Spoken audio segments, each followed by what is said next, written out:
The massive alien ship appeared over New York without warning. Its silver hull reflected the morning sun, casting strange shadows over the city below. People stopped in their tracks, phones raised to capture humanity's first contact with alien life.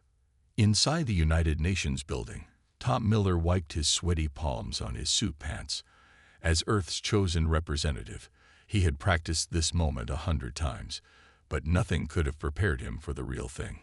The alien delegation materialized in the middle of the UN Assembly Hall.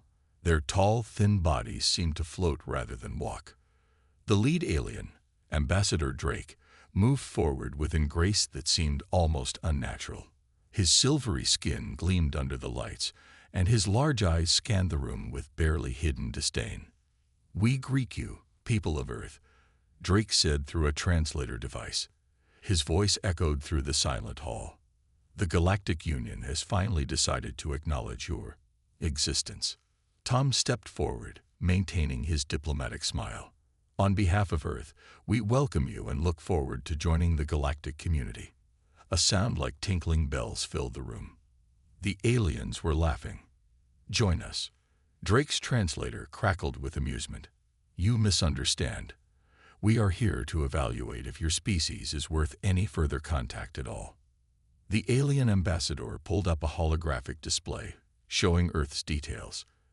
"Your gravity is crushing, your atmosphere thick and primitive. How your species even managed to develop basic technology in such conditions is surprising." More alien laughter followed. Tom felt his face grow hot, but he kept his composure. He had dealt with tough negotiations before, but being mocked by aliens was a new experience. "Perhaps you'd like to see some of our achievements," Tom offered, but Drake waved a long-fingered hand dismissively. "We've seen enough. Your cities are built like bunkers, your vehicles crawl along the ground, and your people—" Drake paused, looking at the humans with something like pity. "Your people are stocky and slow, clearly adapted to survive this horrible gravity well you call home." The other aliens nodded in agreement, their thin bodies swaying like reeds in the wind. They moved with such lightness, it seemed as if Earth's gravity barely affected them at all. Tom noticed something interesting. Despite their advanced technology and apparent superiority, the aliens seemed to be struggling. Their movements were careful, calculated. Every step they took appeared to require extra effort, though they tried to hide it. "We will give you one chance," Drake announced. "Prove your worth to the Galactic Union, or remain isolated on your heavy world forever." As the aliens departed in their flash of light, Tom allowed himself a small smile. They hadn't noticed his observation of their struggle with Earth's gravity. They hadn't realized that what they saw as humanity's greatest weakness might actually be their greatest strength. Looking out the window at New York's towering skyscrapers, Tom thought about how humans had built these structures while fighting against Earth's pull every day. Maybe, just maybe, being from a heavy world wasn't such a disadvantage after all. The real challenge was about to begin, and Earth was ready to show the galaxy exactly what humans could do. 1 week after first contact, Earth's leaders gathered in the same UN hall. The holographic message from the Galactic Union floated in the center of the room, its blue light casting strange shadows on worried faces. "They want us to compete?" asked General Roberts, his thick eyebrows drawn together. "In physical challenges." Tom Miller nodded, reading the message again. "The competition will be held on their capital world, New Haven. They say we can send our best team of 5 people." The room burst into heated discussion. Some thought it was a trap, others saw it as an opportunity. But everyone fell silent when Jack Stone walked in. The former Olympic weightlifter filled the doorway with his broad shoulders, looking more like a mountain than a man. "I heard you need someone strong," Jack said, his deep voice calm and steady. He'd been watching the alien ships from his gym when they first arrived, had seen how they moved so carefully in Earth's gravity. Tom smiled. "Not just strong. We need someone smart too. Someone who understands what we're dealing with." Jack picked up a metal paperweight from the table. "Their world has 1/3 of Earth's gravity. That means he tossed the paperweight up. It almost hit the ceiling before coming down. Everything will feel 3 times lighter there. The room went quiet as understanding dawned on their faces. They think we're weak because we live on a heavy world, Jack continued. But they don't realize, every day of our lives, we've been training in nature's greatest gym. Over the next few days, they assembled the team. Along with Jack, they chose Mary White, a gymnast, Robert King, a track star, Lisa Green, a martial artist, and David Black, a rock climber. Each of them was not just strong, but adaptable. The team trained in special low-gravity chambers, learning how to control their newfound power. Simple jumps sent them flying to the ceiling. Normal punches had to be held back to avoid breaking equipment. They were like superheroes in this new environment. Remember, Jack told his team during practice, we need to hide our true strength at first. Let them think their prejudice about Earth is correct. The day of departure came quickly. As the team boarded the alien ship, they carried Earth's hopes with them. The vessel was beautiful inside, all smooth curves and floating lights, but the team noticed how everything was built for beings used to lighter gravity. The chairs too flimsy, the floors too soft. Ambassador Drake met them aboard, still looking down at them with that same smirk. I hope you understand. This is merely a formality. No one expects you to actually succeed. We understand, Jack replied, sharing a knowing look with his team. They had all agreed to play along, to let the aliens think they were struggling with even basic movements in the ship's reduced gravity. As Earth disappeared from view behind them, Jack thought about how surprised the galaxy would be. Soon, they would all learn what it meant to be forged in the fires of Earth's gravity. The real game was about to begin, and humanity held all the cards. The alien capital world of New Haven took everyone's breath away. 3 suns painted the sky in beautiful colors, and floating cities hung in the air like giant silver clouds. But the Earth team noticed something even more interesting. Everything was built tall and thin, perfect for a low-gravity world. As they stepped off the ship, Jack pretended to stumble. The other team members did the same, making a show of being clumsy in the lighter gravity. The alien crowds watching them laughed and pointed. Look at how they can barely walk, one alien whispered to another. These humans are even more primitive than we thought. Ambassador Drake led them to their living quarters, a tall spire that seemed too fragile to stand. The competition begins in 3 days, he said. Try not to embarrass yourselves too much during your adjustment period. But as soon as the aliens left, the team's act dropped. Mary White did a perfect backflip, landing softly on her feet. This is amazing. I feel like I could jump over a building. Remember the plan, Jack warned, though he was smiling. We practice only at night, when they're not watching. During the day, we keep playing their game. That night, the team snuck out to a private garden area. In the light of the 3 moons, they tested their true abilities. Robert King ran faster than any recorded speed in history. Lisa Green's martial arts moves looked like they came from an action movie. David Black climbed the outside of their building using just 2 fingers. We're like superheroes here, David said, hanging upside down from a balcony with no effort. Jack nodded, easily lifting a decorative stone statue that would have needed a small crane on Earth. But we need to be careful. If they figure out our advantage too soon, they might change the rules. The next 2 days followed the same pattern. In public, they stumbled and struggled, earning more laughs and mocking comments from the aliens. But at night, they perfected their control over their newfound powers in the low gravity. On the evening before the competition, an alien child spotted them practicing. Instead of running away, the young alien watched with wide eyes as Mary performed a series of flips that would be impossible on Earth. Please don't tell anyone, Mary said gently when she noticed their audience. The child made a gesture that seemed like a smile. Your secret is safe, but why do you pretend to be weak?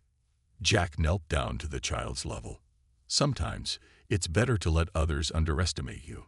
They learn a better lesson that way."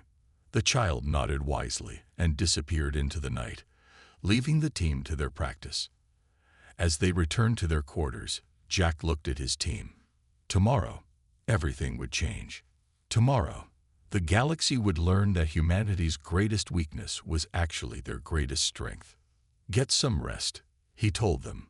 "Tomorrow, we show them what Earth can do." None of them could sleep that night, too excited about what was to come. The real show was about to begin. The competition arena was massive, floating in the air like a giant silver bowl.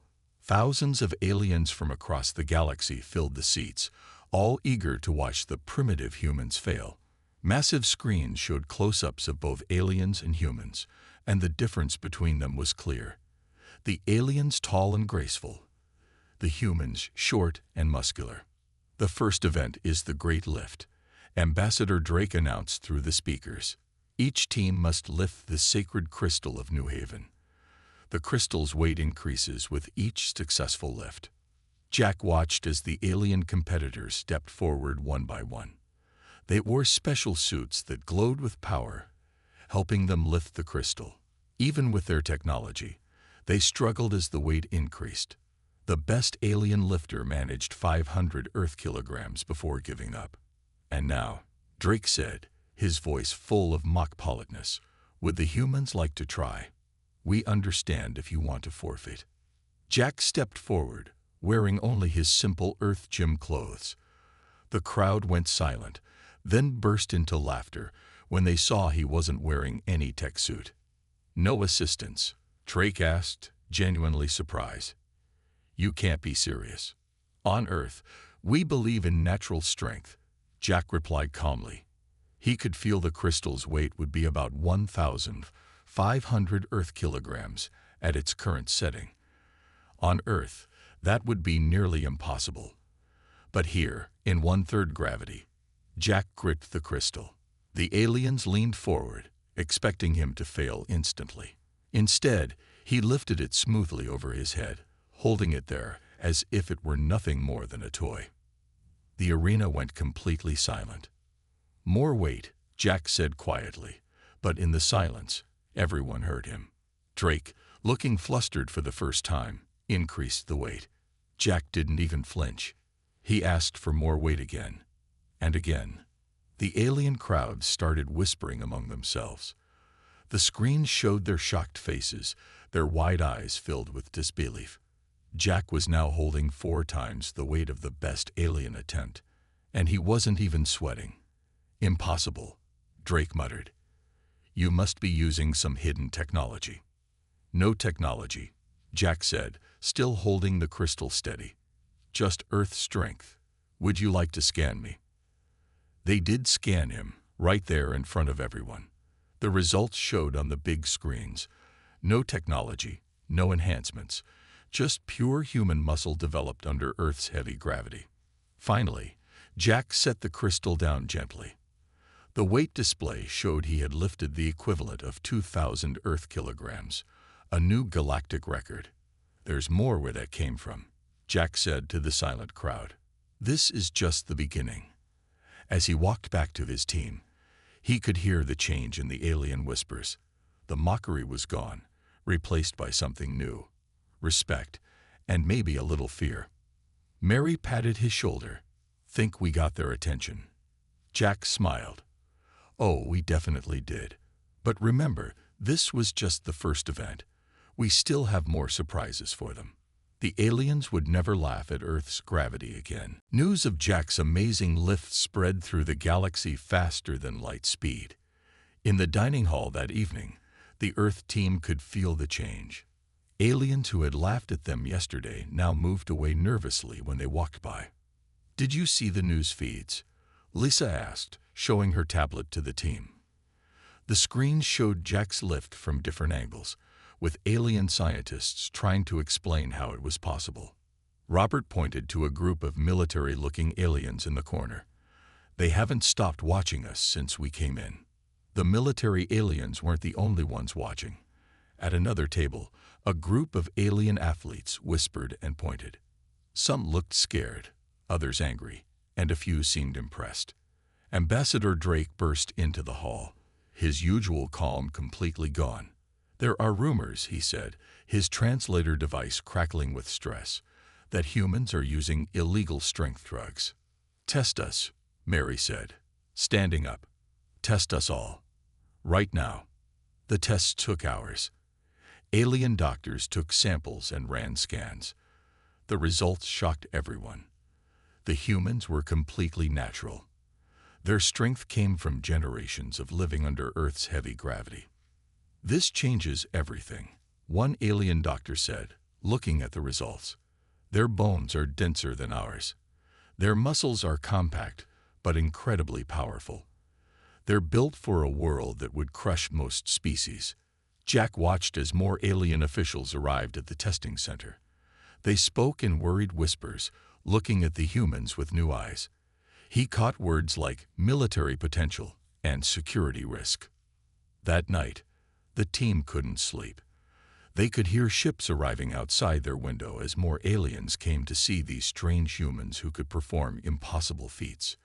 "I think we might have scared them too much," David said, looking out at the growing crowd of ships. "They needed to learn," Jack replied. "But maybe we should show them we're not a threat." The next morning, Professor Reed, a respected alien scientist, visited them. Unlike the others, he seemed more curious than afraid. "Your species evolved to survive in conditions that would kill most of us," he said, studying them with interest. "That's not weakness. That's incredible strength." But not everyone shared his view. As the team walked to the next event, they heard heated arguments among the alien officials. They should be quarantined. No, we should study them. They could be valuable allies or dangerous enemies. The Earth team exchanged worried looks. Their plan to earn respect was working, but it was also creating fear. They hadn't expected this much attention or concern. "What do we do now?" Lisa asked quietly. Jack watched as more military ships appeared in the sky above. "We continue with the competition, but we need to show them that Earth's strength isn't something to fear. It's something that can help the whole galaxy." The team nodded in agreement. The next event would be crucial.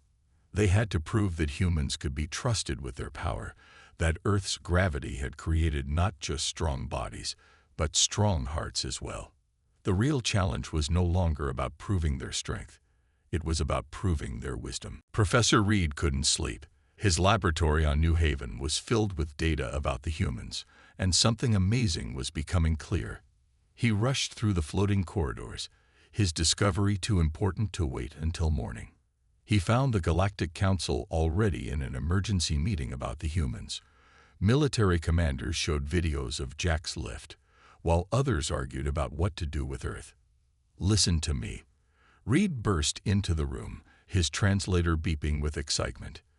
"You're all missing the most beautiful part of this." The council turned to him.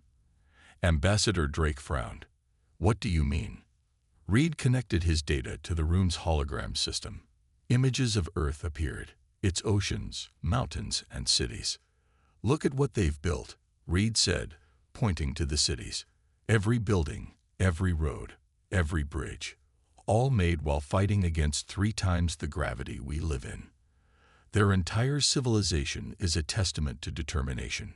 The council members watched as Reed showed them more images. Humans building skyscrapers, running marathons, climbing mountains. "They didn't use anti-gravity technology like we did," Reed continued. "They didn't modify their genes like the others. They adapted naturally. Every human child grows up stronger than most alien adults, just by living on Earth." In another part of the building, the Earth team was having their own meeting. They could feel the tension in the air, knew that important decisions were being made about their future. "Something's happening," Mary said, looking out at the gathering crowds. More ships arrived every hour, filling New Haven's sky. Jack nodded. "They're afraid of us now." "That's not what we wanted." Back in the council room, Reed was finishing his presentation. "The humans don't just have strong bodies," he said. "They have strong spirits. Think about it. Every day of their lives, They fight against their planet's gravity. Every step is a battle they win. And still, they build, create, and explore. The council room was silent as Reed's words sank in. Then one of the military commanders spoke up. "So what do you suggest we do with them?" Reed smiled. "Learn from them. Think about it. They could teach us how to be stronger, how to survive in conditions we thought impossible. And imagine sending human rescue teams to high-gravity planets where our people can't go." Ambassador Drake stood up slowly. Perhaps we judged Earth too quickly. What looked like a disadvantage is actually a gift." Reed finished. "One they're willing to share, if we're wise enough to accept it." Outside, the Earth team watched as the sun rose over New Haven. They didn't know what was happening in the council room, but they could sense change in the air. "Whatever happens," Jack told his team, "we've shown them what Earth can do. Not just our strength, but our heart." The door opened, and Professor Reed walked in, smiling. "The council would like to speak with you," he said. "I think you'll like what they have to say." The truth about Earth's gravity had finally emerged, and with it, a new chapter in galactic history was about to begin. The Galactic Council chamber was split down the middle. On one side sat those who supported Earth, led by Professor Reed and several forward-thinking council members. On the other side were those who feared human potential, with Ambassador Drake now caught uncomfortably in the middle. Jack and his team stood in the center of the chamber, feeling the weight of thousands of alien eyes upon them. "The humans have proven their strength," a council elder said, his voice echoing through the chamber.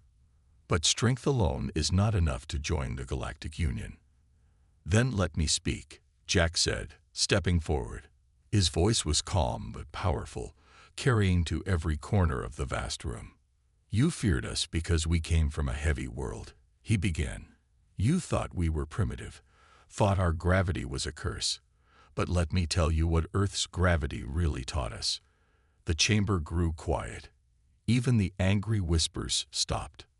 "Every human child learns to walk while fighting gravity 3 times stronger than yours. Every step is a battle, every jump a victory. When we fall, we get back up, because we must. Earth didn't make us weak. It made us determined." Images appeared on the chamber's screens. Human children learning to walk, athletes competing, builders creating skyscrapers, astronauts floating in space. "We don't want to compete with you," Jack continued. "We want to work with you. Imagine human rescue teams helping on high-gravity planets. Imagine our builders working together on projects you thought impossible. Imagine what we could teach each other." Mary stepped forward next. "You've seen our strength.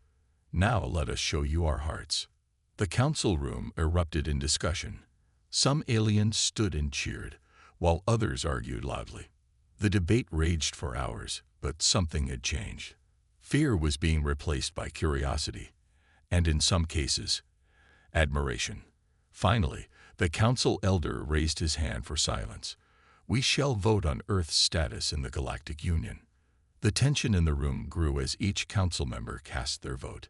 The holographic display showed the numbers climbing on both sides. Professor Reed grabbed Jack's arm in excitement. "Look, the supportive votes are leading." But before the final votes could be counted, an alarm blared through the chamber. Emergency lights flashed red. "A mining colony on Heavy World 9 is collapsing," someone shouted. "The gravity is too strong for our rescue teams." The council elder looked at Jack and his team. "This is not a test. That world has gravity even stronger than Earth's. Would you be willing to prove your words with actions?" Jack looked at his team. They all nodded without hesitation. "We'll go," Jack said. "Not to prove anything, but because it's right." The aliens who had feared human strength now watched in amazement as the Earth team rushed to help others without a second thought. Perhaps they realized Earth's gravity had given humanity more than just physical strength. It had given them the strength of character needed to be true galactic citizens. News of the Earth team's rescue mission on Heavy World 9 spread quickly through the galaxy. They had saved 23 alien miners from a collapsing tunnel where even the most advanced rescue robots had failed. But some aliens still weren't convinced. "Physical strength isn't everything," said Commander Black, one of the last opposing voices in the council. "We need one final test, a true test of skill." The commander's challenge was simple but dangerous. Combat sports, not just tests of strength, but of speed, skill, and strategy. The aliens would use their advanced technology. The humans would use only their natural abilities. "We accept." Mary stepped forward before anyone could object. As Earth's top martial artist, she knew this was her moment. The arena was packed fuller than ever before. The alien champion, wearing a suit that sparkled with energy fields, stood ready. He was tall and graceful, his movements enhanced by technology that could predict his opponent's moves. "Are you sure about this?" Jack asked Mary as she warmed up. "Their combat suits are like nothing we've seen before." Mary smiled, stretching in her simple Earth gym clothes. "They still don't understand. Earth's gravity didn't just make us strong, it made us quick. When you grow up in heavy gravity, you learn to think fast, move faster." The match began. The alien champion moved like lightning, his suit letting him practically teleport across the arena. The crowd cheered, expecting a quick victory. But Mary was ready. A lifetime of training under Earth's heavy gravity had taught her something the aliens didn't understand: true balance. Every time the alien attacked, she was somewhere else. When he used his suit's prediction technology to guess her moves, she changed tactics instantly. "Impossible!" Commander Black shouted from his seat. "How is she matching our best technology with no assistance?" Professor Reed, watching from nearby, smiled. "Because she's not fighting against the gravity here. She's dancing with it. On Earth, her moves would be limited by gravity's pull. Here, she's free to use her full potential." The alien champion was getting frustrated. His technological advantages weren't working. Mary wasn't just defending. She was teaching him, showing him moves he'd never seen before. Finally, with a move that looked more like art than combat, Mary ended the match. The alien champion found himself gently but firmly pinned, his advanced suit unable to help him. The arena went silent, then erupted in cheers. Even Commander Black stood up, clapping slowly. Mary helped her opponent up. "Good match," she said, bowing with respect. The alien champion removed his helmet, looking at her with new understanding. "You didn't just beat me," he said. 1 month after the combat match, Earth's team stood again in the Great Council chamber. But this time, everything was different. The chamber was decorated with both alien and Earth flags, and the faces that had once shown fear or mockery now showed respect and friendship. "We were wrong about Earth," Ambassador Drake admitted, his voice carrying through the chamber. "What we thought was a weakness was actually humanity's greatest strength. Today, we don't just welcome Earth to the Galactic Union, we welcome them as teachers." Jack looked at his team, remembering how this journey had started with aliens laughing at their heavy world. Now those same aliens were lining up to learn from them. Professor Reed stepped forward with an exciting announcement. "The first Galactic Training Center will be built on Earth. Athletes and workers from across the galaxy will come to train in Earth's gravity, learning to become stronger naturally." The screen showed the plans, a massive complex being built in the Rocky Mountains, where aliens could safely experience Earth's gravity and learn from human instructors. "But that's not all," Reed continued.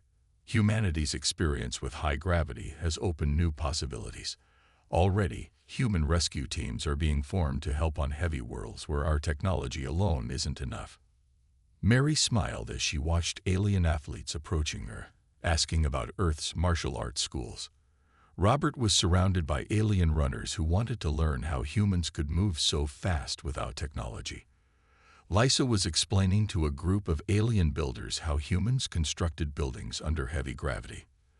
"The galaxy laughed at Earth's gravity," Jack said in his closing speech. "But that gravity shaped us, challenged us, made us reach higher and try harder. We didn't need technology to overcome it. We adapted, grew stronger, learned to work together. He looked around the chamber, at aliens and humans standing side by side. Today marks the beginning of a new era, not of competition between species, but of cooperation. Together, we'll reach heights none of us could reach alone. The chamber erupted in cheers. Outside, ships from across the galaxy were already heading toward Earth, carrying the first wave of aliens eager to train in the planet's heavy gravity. As the Earth team prepared to return home, Ambassador Drake approached them one last time. "I need to apologize," he said, looking genuinely remorseful. "We judged your world too quickly." Jack shook the ambassador's hand.